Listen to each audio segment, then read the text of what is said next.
The electrical grid has been dead for 3 days dead, as in no hum, no flicker, no promise. Houses that once glowed with soft suburban confidence now look like empty shells waiting for a tide that never comes. By the second night, the neighborhood watch dissolved. Good people vanish fast when screams echo between cul-de-sacs. One guy on Cypress Lane dragged a ladder onto his roof and has been camping there with binoculars angled toward the street. He's not scanning for birds. He's measuring rook-to-king movements in a game none of us asked to play. Emergency services? Their phones might as well be connected to ghosts. Your door camera? A plastic coin glued to the wall. Your home? A temporary suggestion pretending to be shelter. And sunset is half an hour away. After that, the world becomes the kind of place where curiosity gets you killed. But that's fine. 30 minutes is a lot of time when you stop being sentimental about furniture and start respecting physics, leverage, and basic battlefield psychology. We're about to turn your fragile suburban home into something that dissuades the hungry, the desperate, and the stupid. Phase 1.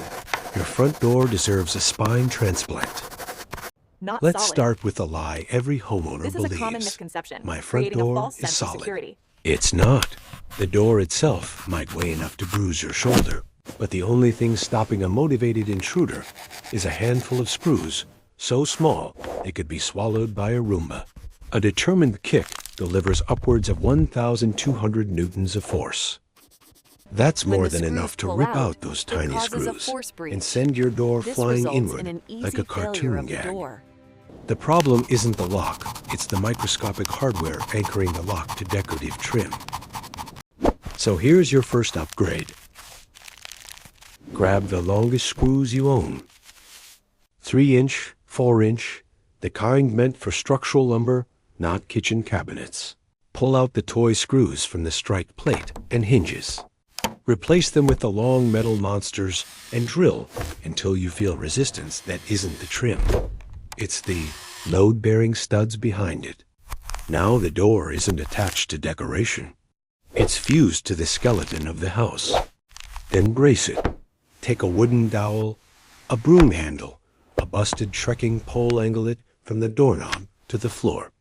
This creates a compression brace. When force hits the door, the vector splits downward, increasing friction. The harder the shove, the tighter the brace locks into the ground. This alone buys you several minutes of resistance, enough for an intruder to decide they prefer literally any other home. Small fixes, big consequences. Phase 2, turn every window into a noise machine.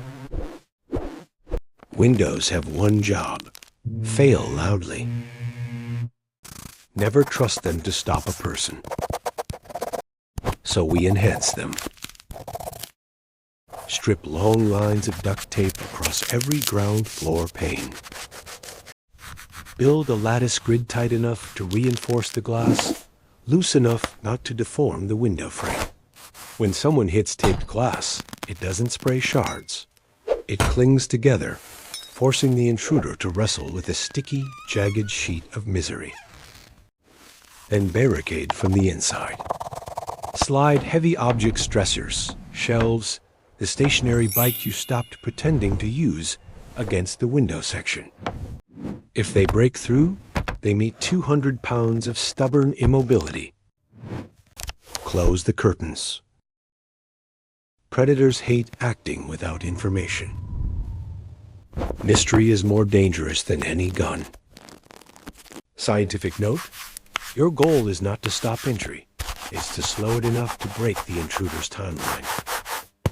Phase 3, sliding doors. Beautiful, useless traitors. Architects love sliding glass doors. They're elegant, minimalist, inspirational. They're also removable with one upward shove.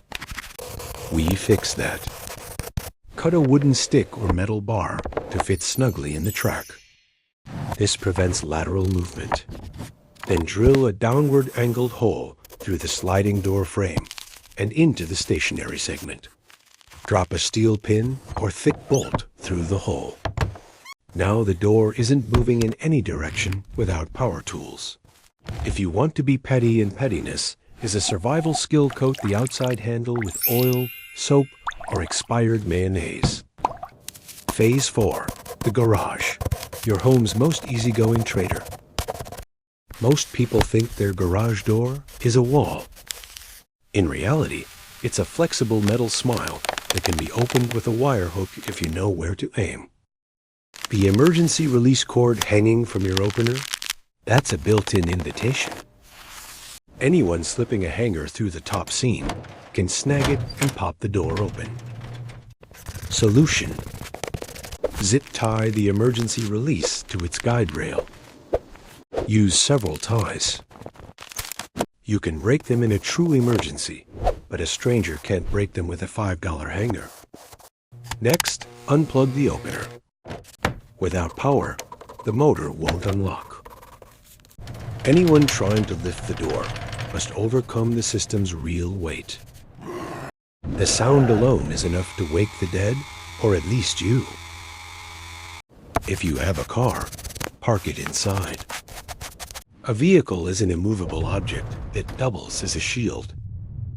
This isn't paranoia. It's architectural honesty. Phase 5. Psychological warfare for the modern survivor. Criminals analyze risk and reward faster than accountants analyze taxes. You need to influence that equation. First tactic. Fake a large, chaotic dog. Scatter a big metal water bowl by the back door. Toss a shredded rope toy on the lawn. Clip a heavy chain to a fence post. Intruders don't avoid dogs because of strength, they avoid them because dogs destroy plans. Next, give the illusion of a giant living here. Place muddy size 13 boots by the entrance.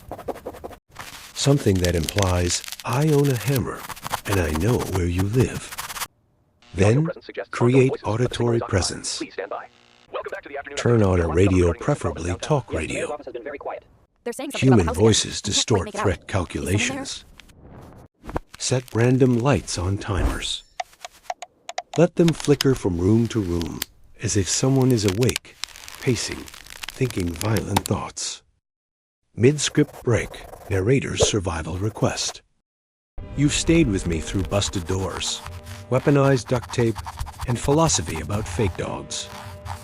So do me a favor, drop a like or a comment to keep this whole survival ramp breathing.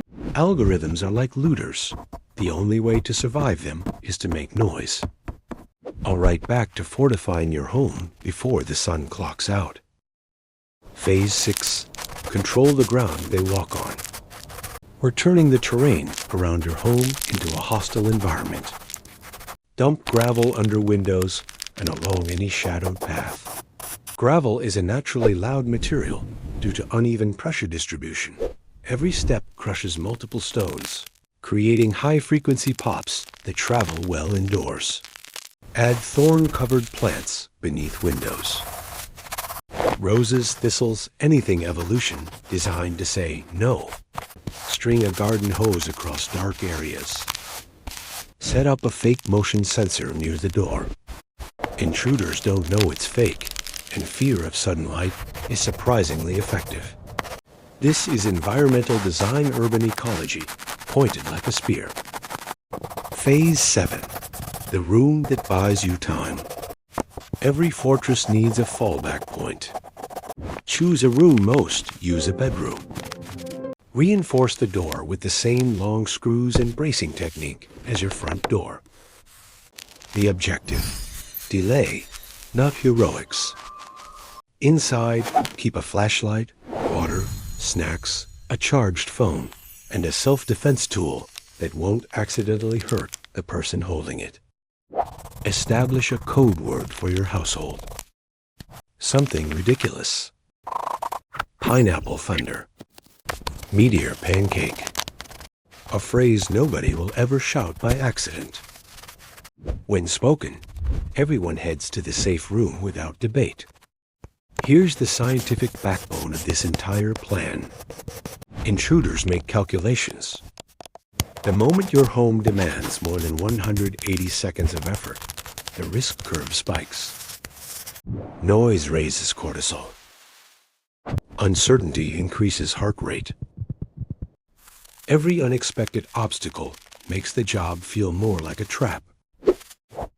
Survival isn't about perfection. It's about becoming the least convenient option. You're not constructing a fortress. You're building enough friction that danger gets tired and walks away.